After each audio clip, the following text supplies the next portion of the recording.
Bismillahirrahmanirrahim. Alhamdulillah Rabbil Alameen. Wassalatu wassalamu ala Rasulullah wa ala alihi wa sahbihi ajma'in. Alhamdulillah. For this video, I want to touch on the subject of marriage, nikah in Arabic. And our teachings tell us that marriage is half the deen. Marriage is half the religion.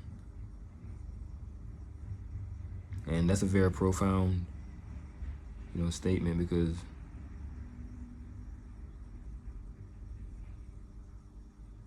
being married, it takes care of a very important need. A man and a woman both need companionship. That's why people get in relationships. But in Islam, there is no going on dating or just being a boyfriend and girlfriend, whatever. In Islam, you have to actually get married before you can even hold hands. You understand? So there's no holding hands and kissing and engagement for 20 years, but we're living together and, having children. And nah. The process is a brother sees a sister that he likes, or a sister sees a brother that she likes, and he goes to her father or brother or someone, a relative, and she do the same. She go to a relative, or she go to the imam, the leader of the community, and they say XYZ, XYZ. And I'm interested in a particular sister. I'm interested in this particular brother. And the word get relayed, and you have what's, it's a courtship, but not like I said, no the dating that comes to mind. This period is for the brother and the sisters to get more familiar with each other, to see if really this is who I want to spend the rest of my life with. And they cannot be in the same, secluded. They cannot be secluded by themselves. Somebody's always with them, a relative or a figure in the community. So there's no, you're there, you're getting to know each other, XYZ, XYZ, and then you might want to kiss and all. Now, there's somebody there to make sure that ain't no touching, ain't no kissing, ain't no none of this going on, and so on and so forth. So over a course of time, once both parties realize that, yes, this is, we've been courting for a month or whatever, 2 months, 3 months, 6 months, and I've seen what I need to see. I seen the flaws, and I seen the beauty. I seen the good parts, and I like the good parts. The good parts overweigh the flaws. So we're gonna get married. So now you have the nikah, which is a contract, basically saying that the husband is and can take care of the wife. You know, she's gonna have a place to stay. She's gonna have security. She's gonna be financially stable. Or in the case, the wife, she might be rich, or but it's up to the man to provide for the wife. That's first and foremost. But you have in some case where the wife, she comes from wealth, and she had, she's rich. She have a successful career, and so on and so forth. And she just wants a companion, basically.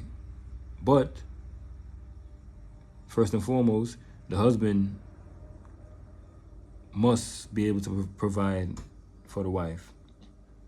He's in charge of her safety. And this is like I say, it's a contract. The nikah is a contract. So the husband is saying that I'm signing this contract to take care of her, my wife. And she basically saying that I'm gonna guard myself from fornicating, adultery, and all that, and being a disgrace, being disloyal, and so on and so forth to my husband. I'm gonna protect what's his. I'm gonna protect his household, and so on and so forth. So that's the contract. And then, and only then, once certain conditions are met, and she gets a dowry, and whatever, something plausible, something that's in the means of the husband. And the dowry is supposed to, like, once the objective of the dowry is, in the case of divorce or whatnot, she has something to immediately fall back on. That was the the idea of the dowry. Something valuable that she can, but over time it gets simplified, and she might just want a ring or a necklace, nothing too expensive or whatever. But whatever she decided that she want for her dowry, or mahar in Arabic, and she can't say she want $1 million necklace or whatever, unless you're a billionaire or something. But it has to be practical. And once these certain conditions are met, they're married. And then from there, now you can touch, now you can kiss, and alhamdulillah. But only then. And then you have the question about the 4 wives. Now, in Islam, you're able to marry up to 4 wives. But conditions again.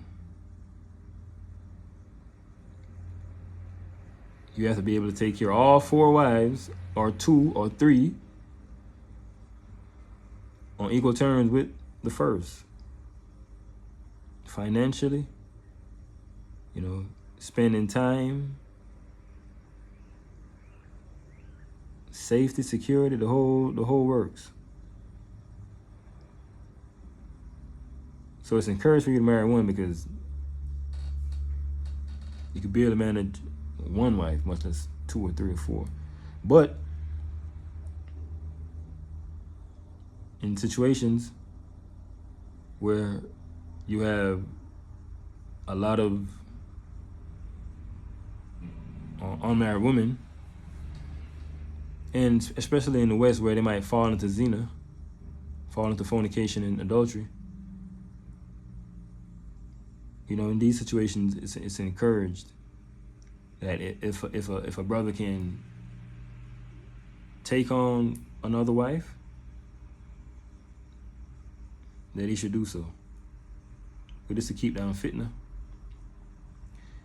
and keep our sisters from falling into temptation in this Western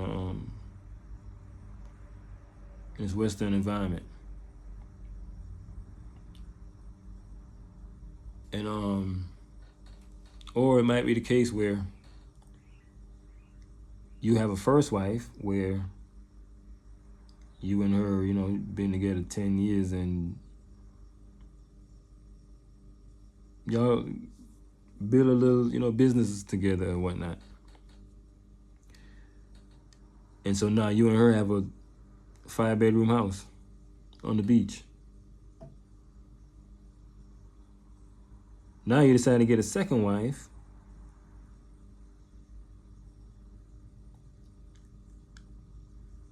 But you can't afford to get her no 5-bedroom house on the beach. So this way it gets practical. Now your duty is to clothe, shelter, and give her security.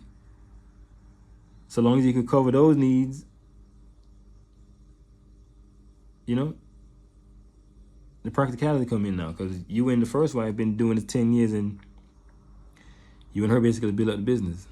That's how y'all got this 5-bedroom.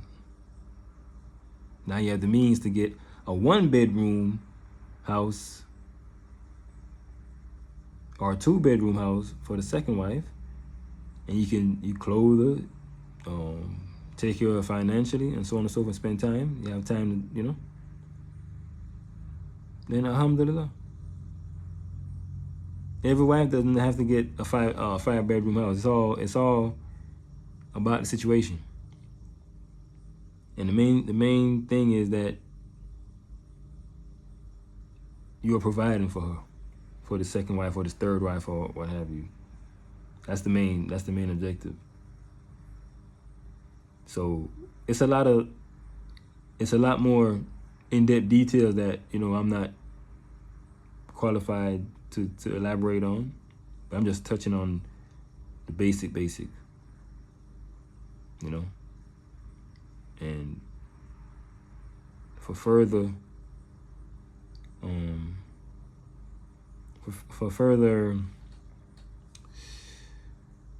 what I say now, anything further on this on the topic marriage, it's a lot of more knowledgeable people on YouTube and so on and so forth that could touch on the topic a little deeper.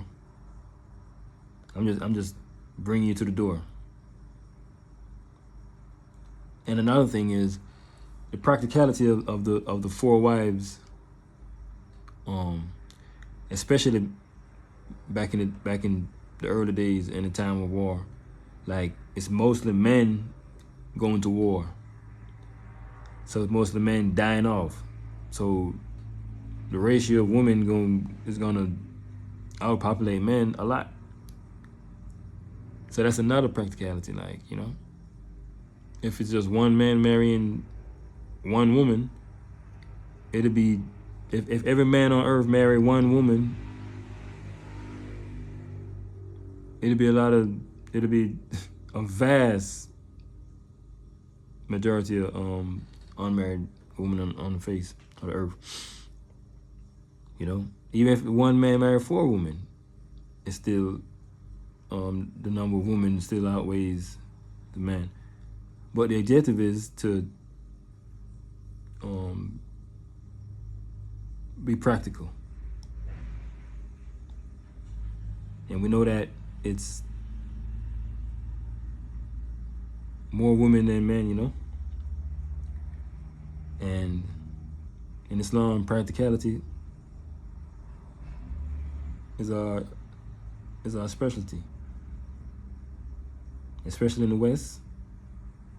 To keep down fitna for both men and women, because it's easy for a man, even when he's married, to fall into fornication and zina, and adultery.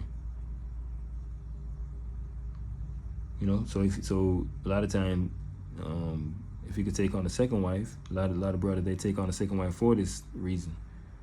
So now they have two women to deal with, and you can barely deal with one. So 2, you definitely ain't gonna be fornicating when you already have 2 women to deal with day in, day out. You ain't have no time to be thinking about fornicating and adultery.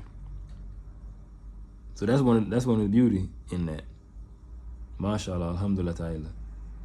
And like I say, it's more in-depth details on this topic that you can find on YouTube and other places.